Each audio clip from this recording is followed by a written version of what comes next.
पाकिस्तान ने जितने प्यार से मार दिया ना, तो उसकी वजह वो बता रहा है। वो हमारी स्किल होगी, लेकिन जितने प्यार से वो जहाज गिरा दिए ना पाकिस्तान ने, उसकी वो रीजनिंग दे रहे हैं, जो कि उनको पहले भी पता होना चाहिए था। जब वो खरीद रहे थे तो उनको कॉन्ट्रैक्ट ऐसा करना चाहिए था कि भाई कुछ तो कस्टमाइजेशन दो, कुछ तो कंट्रोल हमारे हाथ में दो, कि कल को कुछ हमें करना पड़े, इंटीग्रेशन करनी पड़े। मुदस्सिर, मैं यही तो कहना चाह रहा हूँ कि इंडिया ने जिसने $280 मिलियन का एक जहाज खरीदा है, बिल्कुल सही, क्या उसके टेक्निकल माहिरीन इतने नाकारा होंगे कि उन्होंने ऐसा सोच के ले लिया होगा, ये समझ के बिल्कुल सही, इसमें हम ये नहीं कर सकते, ये नहीं कर सकते, और उन्होंने उससे वो जहाज ले लिया।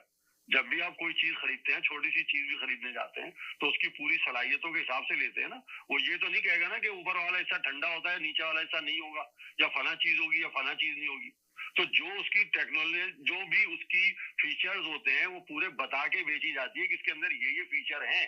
मसला ये है कि हमारी इस जंग के अंदर जो PL-15 ने काम किया ना, आपका J-10 तो उसके साथ मिला के, वो असल वजह है। आप उसकी पूरी DGI स्फीयर की और उनकी एयरफोर्स के चीफ ऑफ जो है आपके एयर मार्शल है, उनकी पूरी, अगर आपने वो सुनी होती प्रेस कॉन्फ्रेंस में, उसमें आपको पता चल जाता। उन्होंने वाज़ेह तौर पे कहा है कि हमारे यहाँ मेजर डिफरेंस PL-15 सिस्टम की वजह से हुआ है, जिसकी रेंज 200 किलोमीटर से ज्यादा थी, और राफेल को हमने सिस्टम को जैम किया उनकी उस बर्तरी की वजह से। बिल्कुल आप ठीक कह रहे हैं, बिल्कुल आप ठीक कह रहे हैं बात को। मैं तो सिर्फ इतनी सी बात कह रहा हूँ कि उनके यहाँ भी वही इशू था जो हमारे यहाँ है, कि PTI, MQM और वो यही कह रहे थे कि जिनको डिसीजन लेना था उस परचेज में वो शामिल नहीं थे। उन गधों ने जाके वो चीज स्टैंडर्ड्स पे उठा के लिया है, जिसका कोई फायदा नहीं था इनका। ये बिल्कुल ही डंप इन्होंने परचेज करी है, और जो चीज एक्चुअल प्राइस से भी ऊपर जाके इन्होंने परचेज की, वहां पर भी डालडा लगता है सर। तो वो भी यही रो रहे थे कि एयरफोर्स के वो लोग शामिल नहीं थे इस डील में जिनको होना चाहिए था। वो भी यही कहते हैं कि इसको ये सियासी लेवल पे परचेज किए गए थे। वो भी बेचारे अपना रोना रो रहे थे। उनके जो लोग रो रहे थे ना, वो यही बता रहे थे जो हमारी यहाँ होती है बहुत सारी चीजें, लेकिन अल्हम्दुलिल्लाह हमारी यहाँ शायद इधर आके, क्योंकि आर्मी हमारी यहाँ मिलिट्री बहुत बाय फार जाके हमारी यहाँ लीड करती है चीजों को, तो उन्होंने कुछ चीज अपने हाथ में रखी नहीं थी, जिसकी वजह से अल्लाह ने ये दिन दिखा दिया, वरना शायद हमारे यहाँ भी इससे बुरा हाल कुछ होता। सही कह रहे हैं, अल्लाह ने अपने हाथ में रखी दिखा दिया। चले अर्शद साहब, क्या कहेंगे आप? जी समीरा, मैं एक्चुअली जो बात करना चाह रहा था वो आपके यौम तकबीर पे। देखिए, कौमों के इस तरह के जो मंसूबे होते हैं, उसका क्रेडिट किसी एक आदमी को नहीं दिया जा सकता।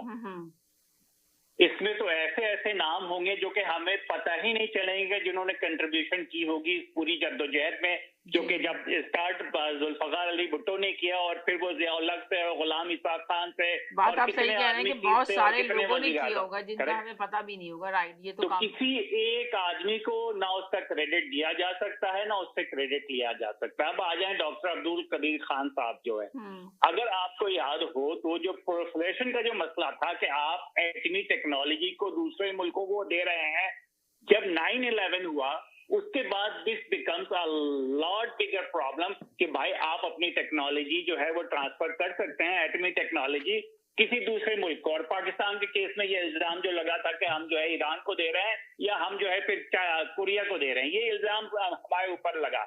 अब इस इल्जाम से, और उस वक्त जो है ये कहानी मुक चुकी थी कि जी आप जो है दहशतगर्द हैं, या आप जो है आजादी के लिए जंग कर रहे हैं। वो फर्क मिट चुका था। ये उस इन्वायरमेंट की हम बात कर रहे हैं, जबकि मुशर्रफ का